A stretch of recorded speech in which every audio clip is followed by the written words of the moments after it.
let's read the introduction together. Thank you for indulging me. Okay, so this is my brand new book, Book 21, Crochet Power, Making Stitch Patterns Work for You. I'm so incredibly proud of this book. I've been working on this book for years, conceptually working on it for years, and I'm so proud of it. And I will give you a little sneak peek today.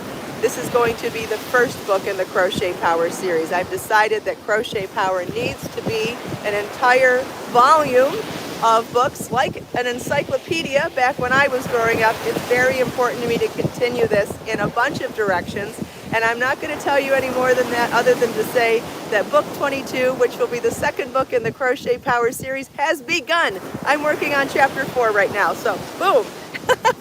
Anyway, allow me to read an excerpt from my newest book for you, and it's the introduction. Okay.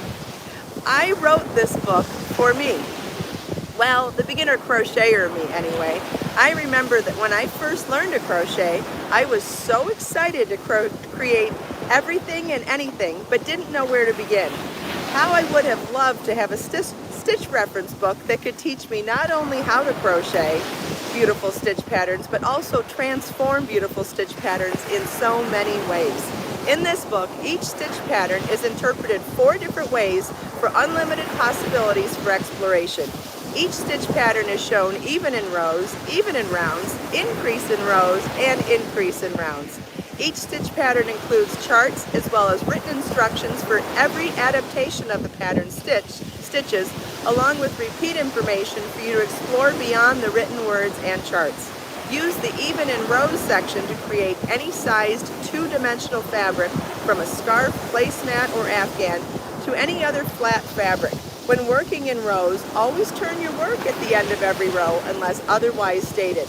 Use the even in rounds section to create any sized 3-dimensional tube fabric, sleeves, cowls, skirts, hats, bags, or other tubular fabric. When working in rounds, do not turn your work at the end of each round unless otherwise stated. Use the increase in rows section to create any top-down growing fabric with any number of repeats to create top-down triangular shawls with 2 repeats, top-down half hexagon shawls 3 repeats, or top-down capes or capelets with 4 repeats. When working in rows, always turn your work at the end of every row unless otherwise stated. Use the increase in round section to create any increase fabric from the center out. Make a square motif, shawl, or baby blanket with 4 repeats. Make a hexagon-shaped motif, shawl, or afghan with 6 repeats.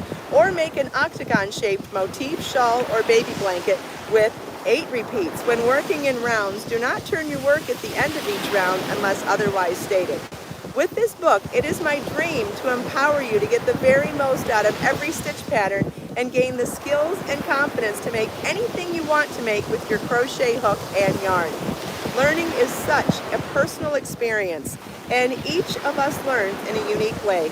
Please enjoy my written instructions, charts, and the supplemental video tutorials on my website to enhance your experience. This entire book is printed in larger font to make reading it as simple and easy as possible.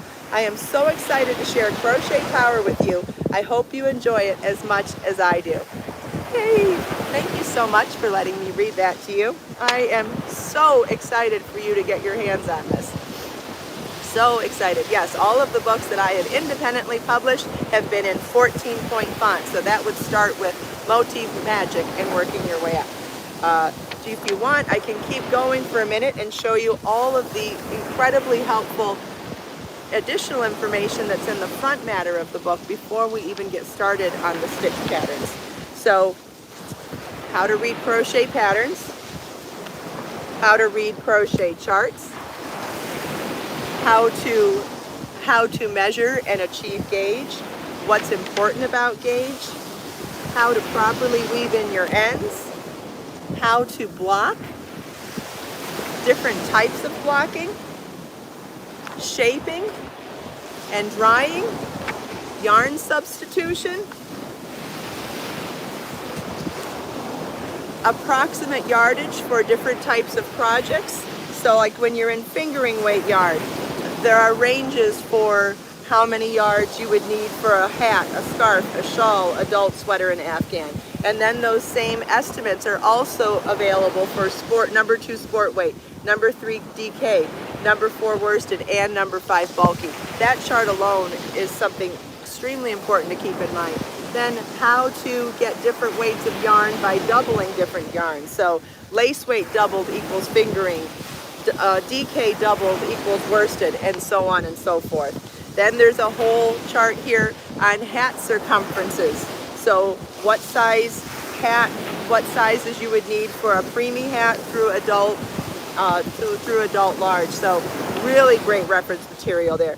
How to modify a pattern, how to use this book, and then hundreds of dimensions available here for making different projects in the 4 different construction styles. So working even in rows, you've got dimensions here for washcloths, a ton of different blanket sizes from a lovey, security, stroller, and receiving, not just baby blanket, but all the different ones, through king size and California king size. Then a kitchen section for tea towels, hand towels, rugs, floor runners, and all the various sizes you would need. That's all just for working even in rows. Then we go on to working even in rounds for tubular fabric, and then it gives you different dimensions for different sizes of cowls. I lost my, oh wait a second, there was more for even in rows, I knew there was.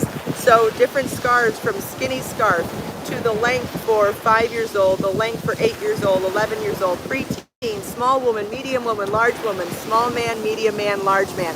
Those are all the dimensions just for scarves. So you could take any of the stitch patterns, work even in rows, not just the stitch patterns in here. Once you learn the stitch patterns anywhere, and you've got the dimensions to do all those different types of scarves without a pattern, just enjoying your own creative exploration.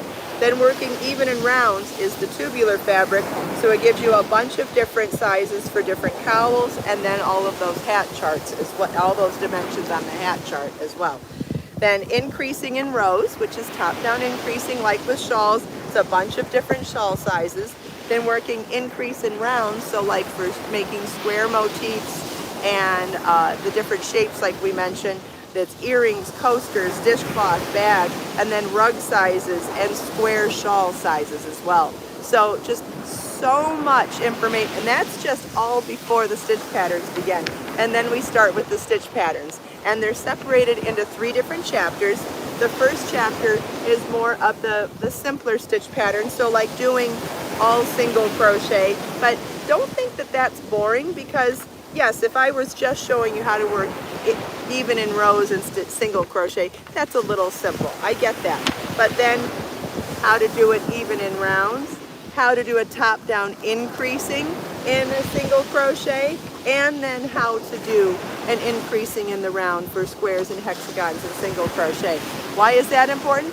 Who wouldn't love to just do a Zen shawl in single crochet, or a Zen square blanket for a baby? Do a simple one in single crochet and then put a gorgeous edging on it. Like, there's lots of reasons to use simple stitches too.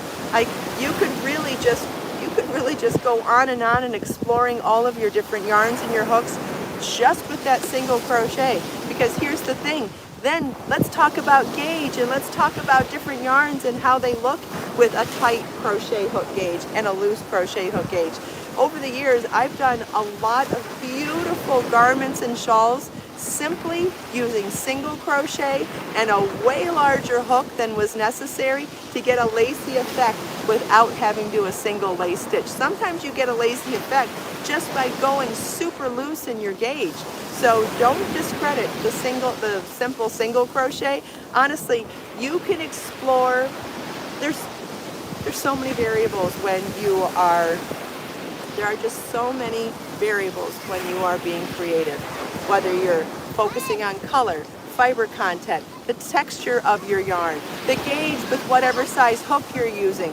That's before you even start thinking about stitch patterns, right? It's just, there are unlimited possibilities, and I am just hoping that with a book like this in your repertoire, it will help you to explore more of those possibilities. I am so excited for you to get this. And I know that it's a lot of information and it might seem overwhelming, especially the way I talk about it and stuff, because there's so much to say. But I'm hoping that once you get the book and take your time with it and read over it, I'm hoping that eventually you will see. I'm hoping that you will see that there is just unlimited possibilities with this book and so many ways that you can learn and explore on your own and just empower your creative spirit. Like, it's super fun to follow patterns too. I'm not saying it isn't. And I never suggest something to you saying that do this instead of that. All I want to do is give you more options, right? So you can follow patterns, but you can also explore and be creative on your own without patterns too. There's a time and a place for everything. Does anybody have any questions?